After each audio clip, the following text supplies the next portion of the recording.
সম্মানিত ভিউয়ার্স, কেমন আছেন সবাই? আশা করি আল্লাহর রহমতে ভালো আছেন, সুস্থ আছেন। আপনাদের সাথে আমি রয়েছি মোহাম্মদ রাশেদ মুশারফ, শিক্ষক নিবন্ধনধারী, কারিগরি শিক্ষা ও trade instructor, Itna Nurpur DD Madrasa, Itna Kishoreganj.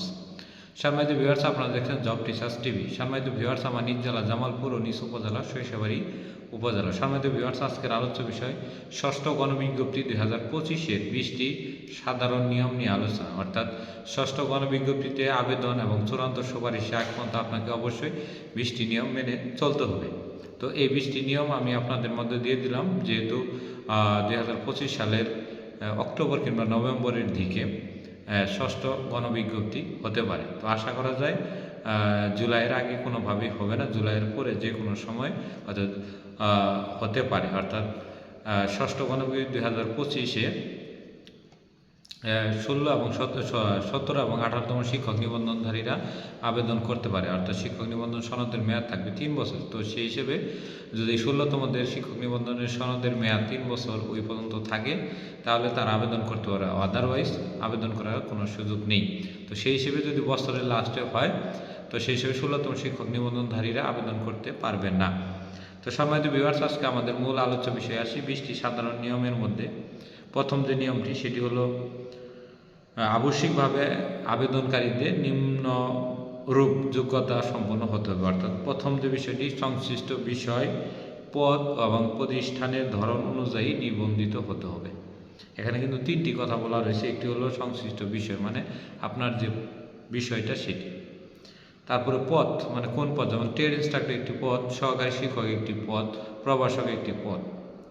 এবং প্রতিষ্ঠানের ধরন অনুযায়ী, যেমন ষষ্ঠ থেকে অষ্টম হলো নিম্ন মাধ্যমিক, নবম থেকে দশম হলো মাধ্যমিক এবং একাদশ হলো উচ্চ মাধ্যমিক। তো এগুলো স্তর রয়েছে, স্তর অনুযায়ী সংশ্লিষ্ট বিষয়, পদ এবং প্রতিষ্ঠানের ধরন অনুযায়ী নিবন্ধনধারী হতে হবে। অর্থাৎ সেখানে যদি সহকারী মৌলবী নেয়, তো সেখানে তো আর বাংলা নিবন্ধনধারী আবেদন করতে পারবে না। তো সেখানে সহকারী শিক্ষক মৌলবী পদে যারা পাশ করেছে তারাই আবেদন করতে পারে। অর্থাৎ একুরেট যার যেটা দরকার সেটাতে তার আবেদন করতে হবে। নাম্বার 2, এনটিআরসি কর্তৃক প্রকাশিত সম্মিলিত মেধা তালিকা অন্তর্ভুক্ত এবং বেসরকারি শিক্ষক নিবন্ধন পরীক্ষা ও প্রত্যয়ন বিধিমালা 2006 সংশোধিত 2015 এর বিধি 10-1 অনুযায়ী বৈধ সনদধারী হতে হবে। অর্থাৎ আপনারা জানেন যে শিক্ষক নিবন্ধন সনদের মেয়াদ হলো 3 বছর। এখন এই 3 বছরের বাহিরে যদি আপনি পাশ করেন, মানে 3 বছর বেশি চলে যায়, কিন্তু আপনার বয়স আছে 35-এর মধ্যে, তারপরেও আপনি শুধুমাত্র এই যে আইনের এই ধারা, যে কি বলে, শিক্ষক নিবন্ধন গ্রহণ ও প্রত্যয়ন বিধিমালা 2006 সংশোধিত 2015 এর বিধি 10-1 বৈধ ধারা অনুযায়ী আপনি আবেদন করতে পারবেন না। তারপরের যে বিষয়টি বলা হয়েছে যে মাধ্যমিক উচ্চ শিক্ষা বিভাগ, কারিগরি ও মাদ্রাসা শিক্ষা বিভাগের সর্বশেষ জনবল কাঠামো এবং এমপিও নীতিমালা অনুযায়ী কাম্য শিক্ষার্থী থাকতে হবে। যেমন কাম্য শিক্ষার্থী বলতে বোঝায় যে আপনি নবম শ্রেণীতে বিজ্ঞান বিভাগের একজন শিক্ষক হবেন, তাহলে আপনার সায়েন্সে যদি শুধুমাত্র আপনার প্রতিষ্ঠানে সায়েন্স থাকে, তাহলে সেক্ষেত্রে 40 জনের স্টুডেন্ট ভর্তি থাকতে হবে। এবং এই ক্ষেত্রে আরও 50% বা 50% যেন পাসধারী হয়ে থাকে, বা যাই পরীক্ষা দিবে এই 40 জনের রেজিস্ট্রেশন থাকা লাগবে।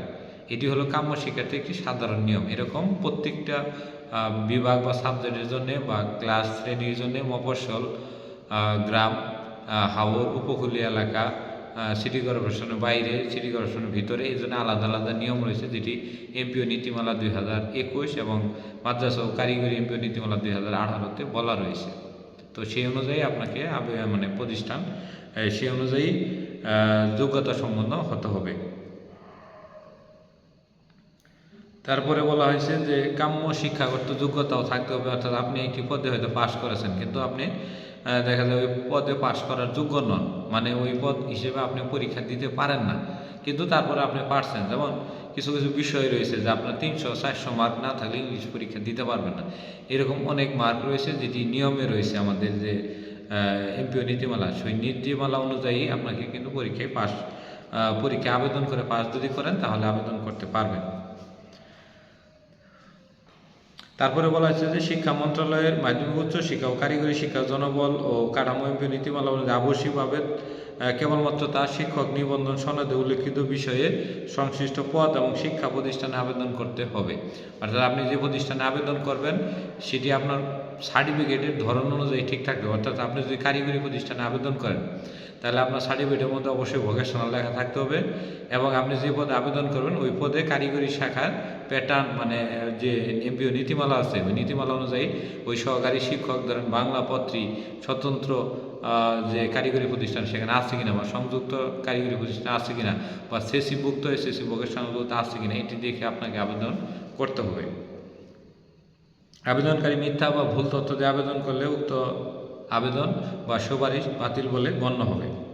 তারপরে হলো আবেদনকারী যে বয়সটি, সেই বয়সটি যখন আমাদের ষষ্ঠ গণবিজ্ঞপ্তি 2025 প্রকাশিত হবে সেখানে একটি তারিখ দিয়ে দেবে। ওই তারিখ অনুযায়ী যদি পুরোপুরি 35 বছর থাকে তা আবেদন করতে পারবেন, কিন্তু 35 বছর একদিনও যদি হয় তাহলে আর আবেদন করার সুযোগ থাকবে না। অর্থাৎ 35 বছরের মধ্যে ওই তারিখ অনুযায়ী আবেদন করতে হবে। যেমন আমরা পঞ্চম গণবিজ্ঞপ্তি দেখেছি বেশি 1 থেকে 1.5 মাসের মতো আপনার ওই কী বলে বয়সের ছাড় দিয়েছিল, কিন্তু ষষ্ঠ গণবিজ্ঞপ্তিতে কয় মাস বয়সের ছাড় দেবো এই বিষয়টি আমাদের কাছে অজানা।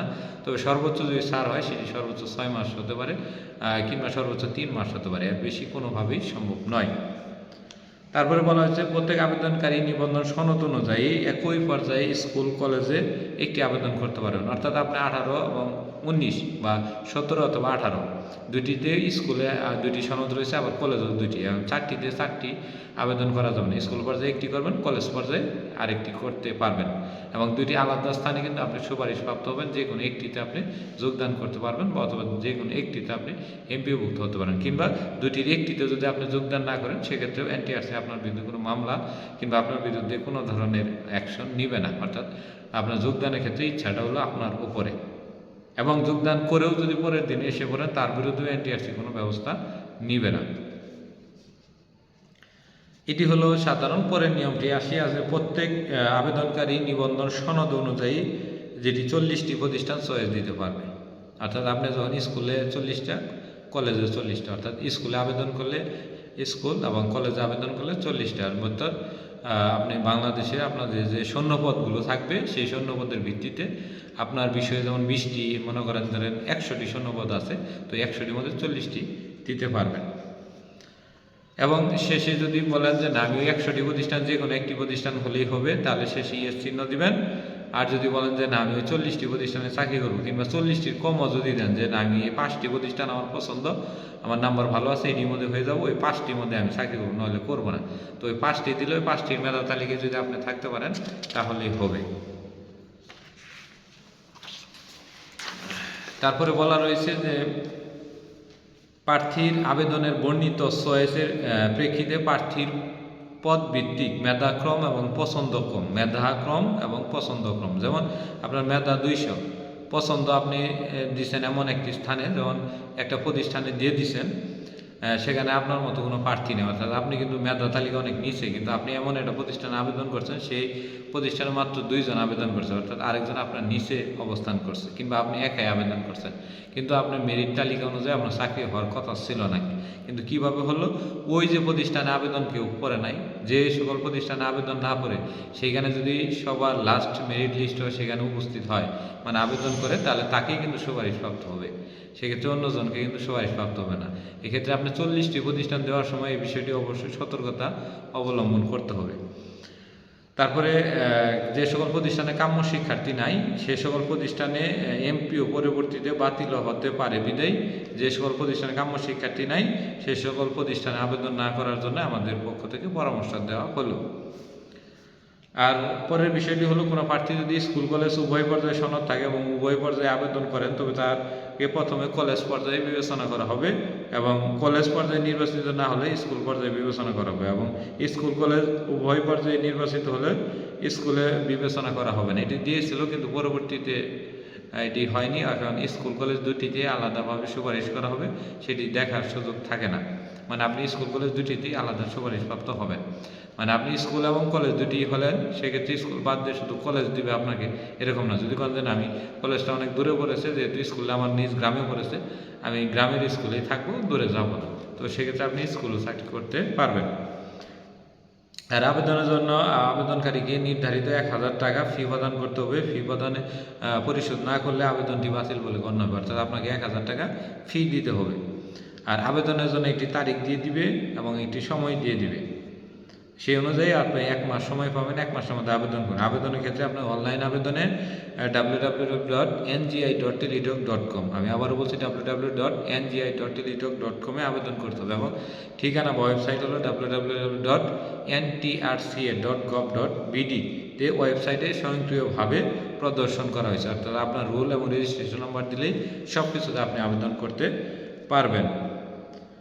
তারপরে বলা হয়েছে যে মাধ্যমিক উচ্চ শিক্ষা অধিদপ্তরের স্মারক নম্বর এত মূল জারিকৃত পরিপত্রে 7 নং অনুচ্ছেদ অনুযায়ী কর্মরত বা ইন্ডেক্সধারী বা এমপিওভুক্ত কোনো শিক্ষক সমপদে, অর্থাৎ আপনি সহকারী শিক্ষক স্কুলে বাংলা আছেন ভাবতেছেন, আবার মাদ্রাসায় দিয়ে দিই, তো এই ধরনের সমপদে ইন্ডেক্সধারী প্রার্থীদের আবেদন করার সুযোগ নেই।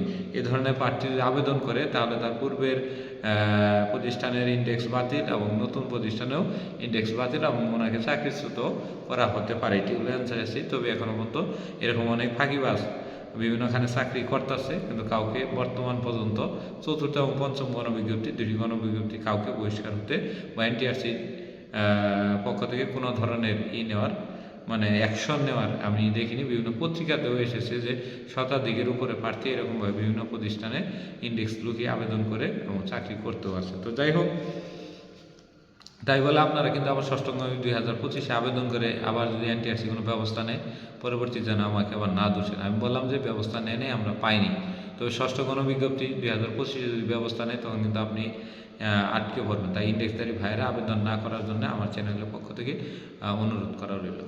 তো যাই হোক, এমপিওভুক্ত প্রার্থীর একটি পর্যায়ে স্কুল কলেজ নিবন্ধিত শিক্ষক নিবন্ধন সনদ থাকলে উক্ত পর্যায়ে আবেদন করতে পারবে না, একাধিক পদে আবেদন করা যাবে না। মানে একই সনদ দিয়ে দুইটি আলাদা আলাদাভাবে এই সনদ দিয়ে 40টি কলেজ, আরেকটি সনদ দিয়ে 40টি কলেজ, এরকম করা যাবে না একই সনদ হয় যদি কোনো প্রার্থী বেসরকারি শিক্ষা প্রতিষ্ঠানে বা চাকরিরত ইন্ডেক্সধারী থাকা সত্ত্বেও তথ্য গোপন করে আবেদন করেন বা নির্বাচিত হন, তার আবেদন বাতিল হবে এবং তার বিদ্যমান এমপিওর জন্য সংশ্লিষ্ট কর্তৃপক্ষকে এমপিও বন্ধের জন্য সংশ্লিষ্ট কর্তৃপক্ষকে অবহিত করা হবে। বেসরকারি শিক্ষা প্রতিষ্ঠানে স্কুল কলেজের জন্য জনবল কাঠামো এবং এমপিও নীতিমালা 2021 এবং মাদ্রাসার জনবল কাঠামো 2018 এবং কারিগরি জনবল কাঠামো বা এমপিও নীতিমালা 2018 এবং সংশোধিত 2020 মোতাবেক আপনাকে কি করতে হবে, এই সকল প্রতিষ্ঠানে চাকরি করতে হবে। অর্থাৎ এই সকল প্রতিষ্ঠানে যে যে সুযোগ সুবিধা রয়েছে, মানে আপনি প্রমোশন কী পাবেন, কীভাবে প্রধান শিক্ষক হতে পারবেন, কয়জন ছাত্র আপনাকে পড়াইতে হবে, কী পরিমাণ পাস থাকতে হবে, ইন্ডেক্স পাইতে গেলে কী করা লাগবে, একেবারে 44 পৃষ্ঠার একটি সংবিধান আমাদের এমপিওভুক্ত স্কুল ও নীতিমালাতে বলা রয়েছে। তারপরে বলা হয়েছে যে মহিলা শিক্ষা প্রতিষ্ঠানের ক্ষেত্রে সহকারী শিক্ষক শারীরিক শিক্ষা পদে শুধুমাত্র মহিলা প্রার্থীগণ আবেদন করতে পারবেন। মহিলা শিক্ষা প্রতিষ্ঠানে পুরুষ প্রার্থীদের আবেদন গ্রহণযোগ্য নয়। প্রার্থী মিথ্যা তথ্য দিয়ে এই ধরনের প্রতিষ্ঠানে আবেদন করলে নির্বাচিত হলেও তার নির্বাচন বাতিল বলে গণ্য করা হবে। তার মানে মহিলা কলেজগুলোর ভিতরে যারা শারীরিক শিক্ষায় পুরুষরা কোনোভাবে আবেদন করতে পারবেন না। তারপরে বলা রয়েছে যে সহকারী শিক্ষক ধর্ম ও নৈতিক শিক্ষা পদে চাকরি প্রার্থী বা আবেদনকারীকে অবশ্যই সেই ধর্মের অনুসারী হতে হবে। মিথ্যা তথ্য দিয়ে আবেদন করলে নির্বাচন বাতিল হবে, নির্বাচিত যে প্রার্থীর মানে ক্যান্ডিডেট বাতিল হবে। আর যে সকল পদের বিপরীতে ফিমেল কোটা থাকবে সেই সকল পদে শুধুমাত্র মহিলারাই আবেদন করতে পারবে এবং আবেদন ফর্ম পূরণের সময় প্রার্থী তার নিজের মোবাইল নম্বর এবং সচল মোবাইল নম্বর ব্যবহার করতে হবে। কারণ উল্লেখিত একটি সচল মোবাইল ফোন নম্বর এবং একটি সচল ইমেইল নম্বর ব্যবহার করতে হবে। কারণ এই ফর্মে উল্লেখিত ইমেইল নম্বরে অনলাইন পুলিশ ভেরিফিকেশন ফর্ম পূরণে ইউজার আইডি এবং পাসওয়ার্ড প্রেরণ করা হবে। অর্থাৎ আপনি অবশ্যই কিন্তু 6ষ্ঠ গণবিজ্ঞপ্তি 2025 যখন আবেদন করবেন, আবেদনের সময় অবশ্যই ইমেইল দিবেন এবং ইমেইল নাম্বারের পিন পাসওয়ার্ডটি আপনার কাছে রাখবেন, কারণ ওইখানে কিন্তু আপনার মেইল দেওয়া হবে। অর্থাৎ আপনার পুলিশ ভেরিফিকেশন ফর্ম পূরণের ইউজার আইডি এবং পাসওয়ার্ড দেওয়া হবে। তারপরে নিয়োগ আবেদনে অ্যাপ্লিকেশন ফর্মটি পূরণের ক্ষেত্রে যথাযথ সতর্কতা অবলম্বন করতে হবে। ফর্ম পূরণ হয়ে গেলে যদি একবার আবেদনপত্র সাবমিট হলে তা কোনোভাবেই পরবর্তীতে সংশোধনের সুযোগ থাকবে না। সকল বৈধ আবেদনকারী অনলাইনে যথাযথভাবে আবেদন পেশ করার পর এনটিআরসির পক্ষ থেকে স্বয়ংক্রিয়ভাবে একটি SMS আসবে। তাছাড়া আবেদনকারী স্ব-উদ্যোগে দাখিলকৃত অ্যাপ্লিকেশনের কপি একটি প্রিন্ট করে নেবেন। অর্থাৎ আপনার যখন আবেদন করবেন আবেদনের সময় এক কপি প্রিন্ট করে নেবেন, রঙিন কপি প্রিন্ট করে এখানে ইউজার আইডি এবং পাসওয়ার্ড লিখে রাখবেন। পারলে পরে 2 কপি করাটাই ভালো। তারপরে বলা হয়েছে যে নিয়োগ সুপারিশে বলেছে আরেকটি বিষয় বলা রয়েছে যে জাতীয় মেধা তালিকা হতে মেধার ভিত্তিতে এবং মহিলা কোটার ক্ষেত্রে প্রযোজ্য অনুসরণ করে প্রাথমিকভাবে নির্বাচন করা হবে। নির্বাচিত প্রার্থীকে পাক নিয়োগ যে জীবন বৃত্তান্ত যাচাইয়ের জন্য পুলিশ ভেরিফিকেশন করা হবে এবং পুলিশ ভেরিফিকেশনের ভিত্তিতে প্রার্থীকে চূড়ান্ত যাচাই বাছাইয়ের জন্য নিয়োগের জন্য সংশ্লিষ্ট প্রতিষ্ঠান প্রধান বরাবর সুপারিশপত্র প্রেরণ করা হবে। নির্বাচিত প্রার্থী এবং সংশ্লিষ্ট শিক্ষা প্রতিষ্ঠান প্রধানকে SMS এর মাধ্যমে অবহিত করা হবে। অর্থাৎ আপনি যখনই সুপারিশপ্রাপ্ত হন আপনাকে SMS করবে, পাশাপাশি প্রতিষ্ঠান প্রধানকেও SMS করবে। নিয়োগের ক্ষেত্রে নির্ধারিত বয়স সীমার মধ্যে যদি কোনো শিক্ষা প্রতিষ্ঠানে সুপারিশকৃত প্রার্থী নিয়োগ প্রদানে ব্যর্থ হয় বা জনবল কাঠামো বা এমপিও নীতিমালা অনুযায়ী ওই সকল প্রতিষ্ঠান প্রদানের এমপিও স্থগিত করতে হবে। অর্থাৎ আপনি যদি প্রতিষ্ঠান প্রদানে যোগদান করতে না দেয় তাহলে সেক্ষেত্রে প্রতিষ্ঠান প্রদান এবং ম্যানেজিং কমিটি যদি এরকম করে তাহলে ম্যানেজিং কমিটিও ভেঙে দিতে পারবে এনটিআরসি বা সুপারিশ করবে। এটি অনেক সময় করে থাকে, বেতন বন্ধ করে দেয়। তাই আপনাকে যদি কেউ হয়রানি করে অবশ্যই এনটিআরসিতে গিয়ে একটি লিখিত অভিযোগ দিবেন এবং প্রমাণ সহ রাখার চেষ্টা করবেন। এ হলো আমাদের মোটামুটি। আর এই গণবিজ্ঞপ্তিতে কোনো শর্ত বা প্রকাশিত বিজ্ঞপ্তি এনটিআরসি যে কোনো সময় সংশোধন, বিয়োজন, পরিবর্তন বা স্থগিতের অধিকার সংরক্ষণ করে। এই হলো আমাদের ষষ্ঠ গণবিজ্ঞপ্তি 2025-এ 20টি সাধারণ নিয়ম, যেটি সকল গণবিজ্ঞপ্তিতে থাকে। তো এই 20টি নিয়ম যদি আপনারা মোটামুটি মেনে চলেন তাহলে আশা করি ষষ্ঠ গণবিজ্ঞপ্তি 2025-এ আবেদন সংক্রান্ত এবং সুপারিশ সংক্রান্ত কোনো সমস্যা হবে না। আশা করি ভিডিওটি ভালো লেগেছে।